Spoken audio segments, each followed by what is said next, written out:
Transkripsi adalah proses sintesis mRNA dari DNA dengan enzim RNA polimerase. Proses ini merupakan salah satu langkah untuk mengubah DNA hingga menjadi protein. Pada gambar, kita bisa melihat bahwa DNA memiliki dua untai, di mana salah satu untainya akan berfungsi sebagai cetakan yang kita sebut sebagai antisen, sedangkan untai lainnya akan dinamakan sebagai pengode atau sense. Untai cetakan ini akan digunakan oleh RNA polimerase untuk mensintesis urutan atau untai RNA. Untai RNA hasil transkripsi akan memiliki urutan basa nitrogen atau urutan nukleotida yang sama persis dengan untai pengode atau untai sense.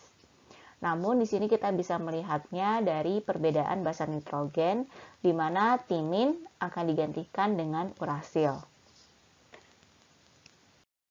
Proses transkripsi memiliki 3 tahapan. Yang pertama adalah tahapan inisiasi, kemudian dilanjutkan dengan tahapan elongasi, dan yang ketiga adalah tahapan terminasi.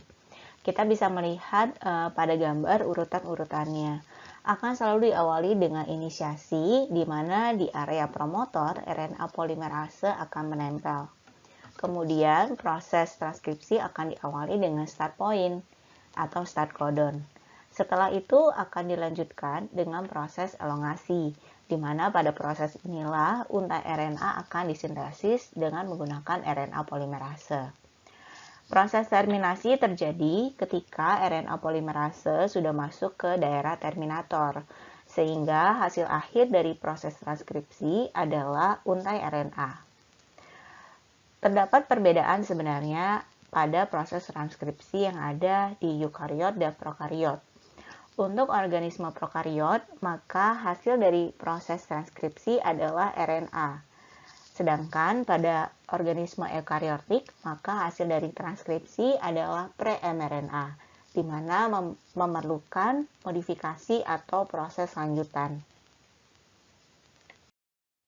Pertama, mari kita bahas terkait dengan inisiasi transkripsi yang terjadi pada organisme eukariotik. Sebelumnya, ada suatu sequence yang harus kita ketahui terlebih dahulu, yaitu sequence yang dinamakan sebagai promotor. Promotor dapat didefinisikan sebagai urutan nukleotida yang berfungsi pada inisiasi transkripsi RNA. Dalam hal ini, promotor sebenarnya digunakan untuk pengenalan faktor transkripsi dan juga RNA polimerase.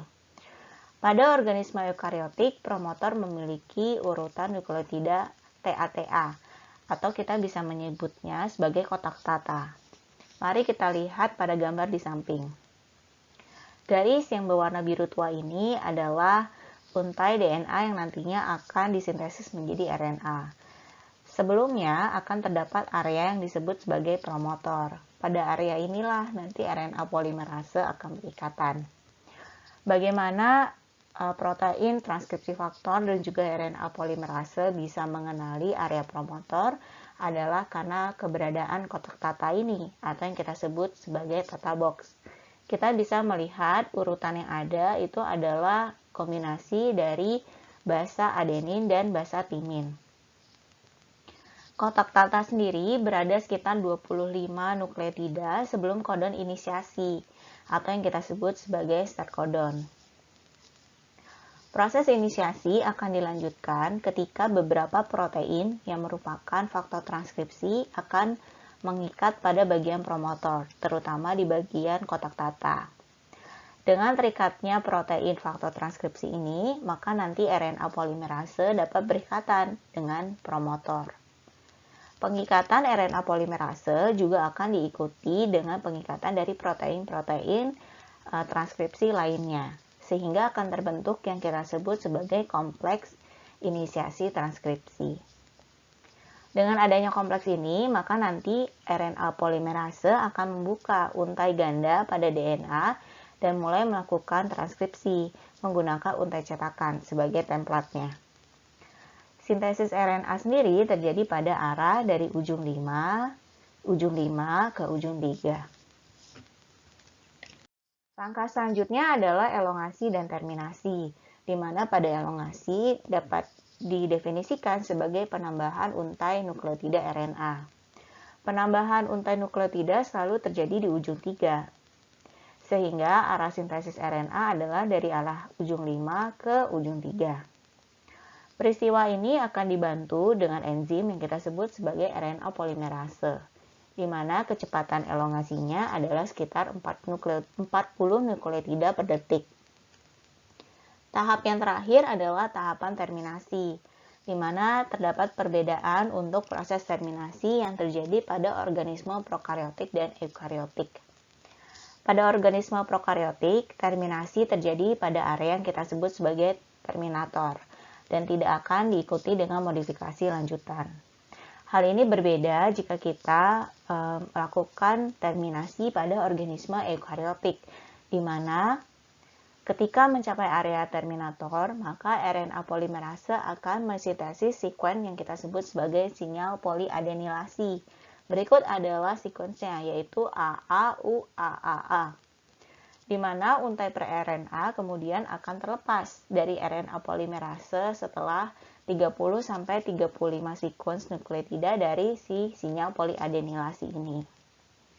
Setelah terlepas, maka yang dihasilkan adalah pre-mRNA, sehingga diperlukan proses atau modifikasi lanjutan. Modifikasi pre-mRNA yang terjadi adalah ada dua macam modifikasi. Yang pertama adalah pembuatan 5-cap dan juga ekor poli-A atau polietil. Kemudian modifikasi yang kedua adalah RNA splicing. Di sini pada gambar ini kita bisa melihat bahwa bagian dari yang kita sebut sebagai 5 UTR sampai 3 UTR, di mana di ujung 3 UTR terdapat yang kita sebut sebagai sinyal poliadenilasi. Di ujung 5 kita bisa melihat ada penambahan, di mana di sini akan pembuatan 5-cap. 5-cap ini sebenarnya berfungsi untuk mencegah degradasi RNA, karena RNA itu sifatnya sangat mudah untuk terdegradasi. Begitu pula juga dengan polietil. Di sini adalah untuk mempertahankan bentuk atau struktur dari RNA sehingga tidak mudah untuk terdegradasi. Hal lain yang harus kita lihat dari pre-mRNA adalah keberadaan ekson dan juga intron. Bagian yang nantinya akan disintesis menjadi asam amino atau ditranslasi menjadi asam amino adalah bagian yang kita sebut sebagai ekson. Sedangkan intron sendiri adalah bagian yang tidak akan dikodekan atau tidak akan ditranslasikan.